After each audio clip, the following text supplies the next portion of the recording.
How long have I been in this country? Long enough to know a few things that you don't. I know how it is. I found a woman early on, this American woman, and we were in love. But any love must have some common sense behind it, and not end after the first quarrels. And we, stupid in love, thought nothing could touch us, because like all lovers, we made the mistake of thinking that we were different. By the end, everything was kicking our behinds. Everything. My speaking 2 languages, for instance, and how she felt shut out when I'd invite my friends over and we'd speak in my own tongue. Or the smells coming from the kitchen when I cooked my food and how that would make my sweat taste funny. And oh, can we eat normal food for once? Or even that I went to the mosque, or that I rolled out my mat to pray at home. And all of these things were really charming to her in the beginning. Don't think that they weren't.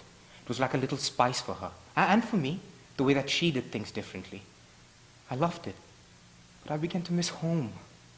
Musa, you cannot be a foreigner twice in this country. When you are out here, you are a foreigner. But when you go home, you should be allowed to hang up your foreigner hat and just be yourself. Do not mistake the woman who gives you pleasure with the woman who will surround you and feed you with the things that go in here. Jamila's a beautiful woman. She will make you feel at home. And without this home, this country will just eat you up little by little. Hi, I'm Abishek Nair. I'm from the United Kingdom, but I grew up mostly in the Middle East. One of the best things about the Middle East is the fact that you've got amazing access to pristine beaches and oceans, and that's where I first developed my love for the ocean. One of my most precious memories is of my uncle and I when we went snorkeling off the coast of Dubai, and I remember I was snorkeling and kind of looking down, and there was a point where the seabed, which up until then had just been about 7 or 8 meters below me, just gave way to the continental slope. And I found myself staring at an abyss, and it was just complete nothingness.